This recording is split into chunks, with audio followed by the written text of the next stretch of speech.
अस्सलाम वालेकुम, आप देख रहे हैं GNN। मैं हूं जैनुल हसन। मैं हूं सादिया सरवर। हेडलाइंस आपने जानी, बुलेटिन का बाकायदा आगाज करते हैं। मुल्क भर में इलेक्शन 2024 के लिए कागजातें नामजदगी की वसूली और जमा कराने का अमल जारी है। चारों सूबों में सैकड़ों उम्मीदवारों कौमी और सूबाई असम्बली के इंतखाब के लिए कागजातें नामजदगी हासिल कर लिए। नून लीग के रहनुमाओं दानियाल अजीज और एहसन इकबाल ने कागजातें नामजदगी हासिल कर लिए। दानियाल अजीज NA 75 शकरगढ़ और एहसन इकबाल NA 76 नारोवाल से इलेक्शन में हिस्सा लेंगे। मुल्तान से यूसुफ रजा गिलानी के लिए कागजात नामजदगी वसूल कर लिए गए। BNP के सरबराह अख्तर मैंगल ने कोयटा से इलेक्शन लड़ने का फैसला किया गया है। कागजात नामजदगी जमा कराने के लिए क्या क्या गहमा गहमी है, जानते हैं अपने नुमाइंदगान। कराची से हमारे साथ शारिका कमाल मौजूद हैं, पेशावर से जुनैद आलम हमारे साथ मौजूद हैं। अभी रुख करेंगे शारिका कमाल का। शारिका, बताइएगा कैसी गहमा गहमी है इंतखाबात की तैयारियों के हवाले से? जी बिल्कुल, कराची में जो ज़मीनी आम इंतखाबात के सिलसिले में जो है वो कागजात नामजदगी जमा करवाने वसूल करवाने का दूसरा रोज़ है। कल भी हमने काफ़ी गहमा गहमी देखी है। आज में सियासी जमातों की जानिब से काफ़ी गहमा गहमी देखने को मिल रही है। मैं इस वक्त ज़िला वस्ती में मौजूद हूँ। यहाँ पे ज़िला वस्ती की जो है वो कौमी असम्बली की 4 जबकि सूबाई असम्बली की 9 नशिस्तें हैं। जिस पर अगर हम कल की बात करें तो कल जो है वो कौमी असम्बली की जो 4 नशिस्तें हैं उस पर तकरीबन 89 फॉर्म जो है वो जारी किए गए, जिसमें अब तक जो है वो कोई भी फॉर्म जमा नहीं करवाया गया। जबकि अगर हम सूबाई असम्बली की बात करें तो सूबाई असम्बली की जो 9 नशिस्तें हैं उस पर 124 फॉर्म जो है वो जारी किए गए थे, जिसमें से सिर्फ 5 फॉर्म जो है वो कौमी असम्बली की सूबाई असम्बली की जो सीटों पर उसमें 5 फॉर्म जमा करवाए गए हैं। PS 122 से जो है वो 4 जबकि PS 127 से 1 फॉर्म जमा करवाया गया। सुबह से भी जो है मुख्तलिफ उम्मीदवारों की आमद का सिलसिला यहाँ पे जारी है। कुछ देर कबल MQM के जो साबिक MNA हैं अब्दुल हसीब, उन्होंने जो है वो PS 124 के लिए कागजात नामजदगी जमा करवाए हैं, जबकि इस वक्त जो है वो पीपल्स पार्टी के मुख्तलिफ कारकुनान की आमद का जो सिलसिला यहाँ पे जारी है।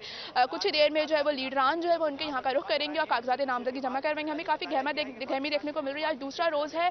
कल आखिरी रोज़ जो है वो कहा जा रहा है कि कल जो है वो कल तक की इलेक्शन कमीशन की जानिब से कहा गया था कागजात नामजदगी जमा करवाने का या फिर वसूल करने का कल आखिरी रोज़ है, जबकि उसके बाद जो है वो स्क्रूटनी के मराहिल का जो कल आखिरी रोज है। ठीक है शारका, आप हमारे साथ ही मौजूद रहेगा। दूसरी जानिब रुख करेंगे पेशावर का, वहाँ की क्या सूरत हाल है जानते हैं जुनैद आलम से। जी जुनैद आलम, बताएगा वहाँ पर भी कागजात नामजदगी जमा कराने और वसूल करने का अमल जारी है? जी शुक्रिया। बिल्कुल, पेशावर में भी कागजात नामजदगी वसूल करने कराने का सिलसिला जो है वो शुरू हो चुका है। गुज़िश्ता रोज़ तकरीबन मुतादिद जो लोग थे उन्होंने अपने कागजात वसूल कर लिए थे, लेकिन आज सुबह सवेरे पीपल्स पार्टी के जो रहनुमा हैं ज़ियाउल्लाह अफरीदी, उन्होंने अपने कागजात वसूल कर लिए हैं। उनके मुताबिक वो कल इसे जमा करवाएंगे, लेकिन इलेक्शन कमीशन तर्जुमान के मुताबिक अब तक तकरीबन 254 ख़वातीन ने जो है कागजात नामजदगी जो है वो वसूल की है, जिनमें से तकरीबन 50 से ज़ायद जो अक़लीती हैं उन्होंने कागजात जो है वो वसूल किए हैं। लेकिन जमा कराने का जो सिलसिला है वो गुज़िश्ता रोज़ शुरू हुआ था। 2 ख़वातीन थी, उन्होंने कल कागजात नामजदगी जो है वो जमा करवाई थी। ताहम आज मेरे जो पाकिस्तान तहरीक-ए-इंसाफ की शबीना गुल हैं, उन्होंने अपने कागजात नामजदगी जो है वो जमा करवाई हैं, जबकि सूबाई असम्बली ख़वातीन के लिए पीपल्स पार्टी की जो दीना नाज हैं उन्होंने भी अपने कागजात जो हैं वो जमा करवा दिए हैं। इस वक्त रिटर्निंग ऑफिस में जो है लोग जो हैं वो अपने कुछ लोग आ रहे हैं तो अपने लोग यहाँ पर मौजूद हैं रिटर्निंग ऑफिस में। बहुत शुक्रिया। शारिका कमाल अपडेट कर रही थी कराची से। जुनैद आलम हमारे साथ मौजूद थे पेशावर से। आगे बढ़ेंगे, आपको बताएं कि इलेक्शन कमीशन में साफ और शफाफ इलेक्शन के लिए निगरान वज़रा को हटाने के केस की समाअत हुई और चीफ इलेक्शन कमिश्नर ने रिमार्क्स दिए कि हमने आहत चीमा को हटाने का हुक्म दिया था और उस पर आज ही अमल दरामद करवाएं। दरख्वास्त गुजार अजीजुद्दीन काकाखेल कमीशन के सामने आज पेश नहीं हुए। इलेक्शन कमीशन ने केस की समाअत गैर मुअय्यना मुद्दत तक मुलतवी कर दी है। आपको आगाह करें, इलेक्शन कमीशन में साफ और शफाफ इलेक्शन के लिए निगरान वज़रा को हटाने के केस की समाअत हुई। चीफ इलेक्शन कमिश्नर ने रिमार्क्स दिए कि हमने आहा चीमा को हटाने का हुक्म दिया था, इस पर आज ही अमल करवाएं। पेशावर हाई कोर्ट में PTI इंट्रा पार्टी इलेक्शन और इंतखाबी निशान बैट के केस की समाअत हुई। बैरिस्टर गोहर ने दलाइल दिए कि इलेक्शन कमीशन ने इंतखाबी निशान न देने की वजूहात नहीं बताई। अदालत ने इस्तफसार किया, इलेक्शन कमीशन इस्लामाबाद में है तो क्या हम यहाँ से हुक्म दे दें? इस्लामाबाद हाई कोर्ट फाल है, आपने वहाँ से क्यों रुजू नहीं किया? बैरिस्टर गोहर बोले कि पंजाब की अदालत के बजाय हम यहाँ सहूलियात को बेहतर समझते हैं। जस्टिस अतीक शाह ने रिमार्क्स दिए कि आप एक पार्टी के चेयरमैन हैं, आप ऐसे कैसे बात कर सकते हैं। सियासी जलसों में आप ऐसी बात कर सकते हैं लेकिन अदालत में नहीं। अदालत ने समात में वक्फा कर दिया। 9 मई को गुजरांवाला कैंट पर हमले और जलाओ घेराव का मुकदमा। पीटीआई के 51 रहनुमाओं के नाकाबिले जमानत वारंट गिरफ्तारी जारी कर लिए गए हैं। इसी पर मजीद बात करते हैं ब्यूरो चीफ गुजरांवाला मोहसिन नकवी से। जी मोहसिन नकवी, बताइएगा, वारंट गिरफ्तारी जारी कर दिए गए? जी बिल्कुल, ये इंसदाद दहशतगर्दी की अदालत से ये जारी किए गए नाकाबिले जमानत वारंट गिरफ्तारी।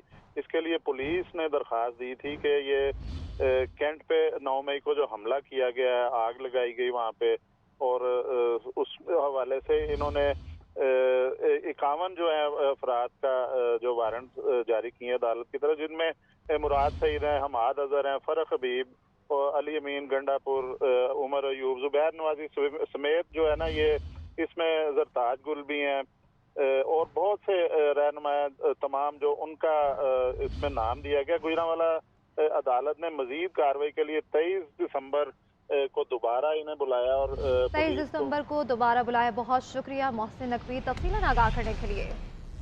इस्लामाबाद हाईकोर्ट ने अटॉर्नी जनरल को कल जाती हैसियत में तलब कर लिया। बानी चेयरमैन पीटीआई की साइफर केस के इन कैमरा ट्रायल को फौरी रोकने की दरखास्त मुस्तरद कर दी गई। जस्टिस गुल हसन औरंगजेब ने कहा कि मामले पर अटॉर्नी जनरल को सुनना चाहते हैं। मजीद तफसीलात इस्लामाबाद से report.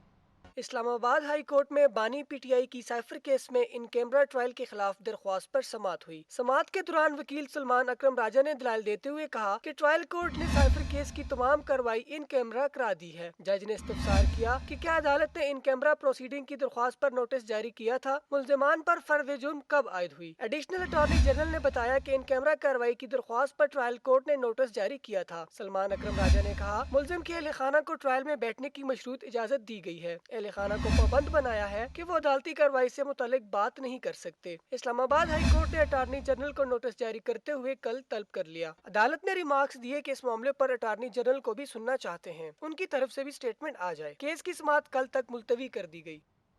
Supreme court Karachi registry में गुजर, औरंगी और महमूदाबाद नाला मुतासरीन को मुतबादल घर देने के केस की समाअत हुई, जिसके दौरान मुतासरीन को मुतबादल घर देने के हुक्म पर अमल दरामद न होने पर अदालत ने बरहमी का इजहार करते हुए मामले को जल्द हल करने की ताकीद की। अदालत के बाहर मुजाहिरीन ने एहतजाज भी किया। हबीबुल्लाह खान की रिपोर्ट देखिए।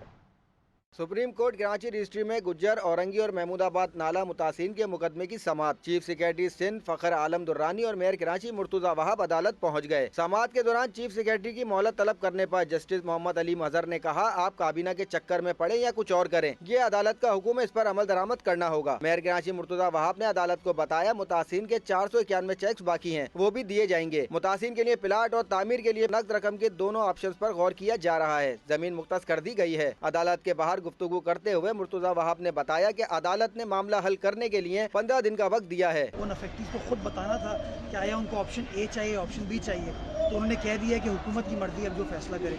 ख्याल में 15 दिन का टाइम दिया है, हुकूमत फैसला कर लेगी। दूसरी जानिब सुप्रीम कोर्ट कराची रजिस्ट्री के बाहर मुतासिर ने एहतजाज किया और नारेबाजी की। आज हम मजबूर हो गए, सुप्रीम कोर्ट के सामने सब निकल कर आ गए हैं और आवाज बुलंद कर रहे हैं, और जब तक हम अपना हक नहीं लेंगे, जब तक हम यहीं रहेंगे। पहले हम साल में एक दफा डूबते थे, अब इन्होंने जिंदगी ही बर्बाद कर दी, हमें हमेशा हमेशा के लिए बर्बाद किया। मुजाहिरीन का कहना था कि हमें 4 चेक की अदायगी के बाद कुछ नहीं दिया गया, हुकूमत अपना वादा पूरा करे। कैमरामैन उमर खान के साथ हबीबुल्लाह, GNN कराची। साबिक वज़ीर आला पंजाब चौधरी परवेज इलाही का कहना है कि फील्ड ही नहीं तो लेवल का क्या करना है। इलेक्शन शफाफ न होने दिए तो मुल्क के अंदर जो हंगामा होगा उससे लोग सारी तारीख भूल जाएंगे। नवाज शरीफ तो पहले ही वज़ीर आज़म बनकर बैठा है, ये जंगल का कानून है। अदालत में पेशी के मौके पर परवेज इलाही और शेख रशीद की मुलाकात भी हुई। पार्टी चेयरमैन बैरिस्टर गौहर इस वक्त बन चुके हैं, तो आप एग्री हैं? आप इंशाल्लाह आप याद रखना मेरी बात, ये इलेक्शन अगर किसी ने फेयर एंड फ्री ना होने दिया तो ये इतना बड़ा ये मुल्क के अंदर टर्मोइल आएगा कि लोग सारी तारीख को भूल जाएंगे। आपको लगता है ऐसा? सबसे बड़ी बात, दूसरी सबसे बड़ी बात ये है कि देखें, बात सुने, इलेक्शन होने दें और बुनियाद रखें अच्छी सोच की, अच्छे काम की, और इसमें फ्यूचर है गरीब आवाम का। और जो महंगाई से ये दोनों लाडले जो शहबाज शरीफ नवाज शरीफ है, जो उन्होंने किया है लोगों के साथ, खाने को कुछ नहीं मिल रहा। अभी कल दोबारा गैस भी बढ़ी है, बिजली भी बढ़ी है, और कौन सा ये जंगल का कानून है। अब देखें मेरी बात सुने, साथ पर तो मैंने कहा है जी कि मुझे 2 दफ़ा अटैक भी हुआ है और मैंने RIC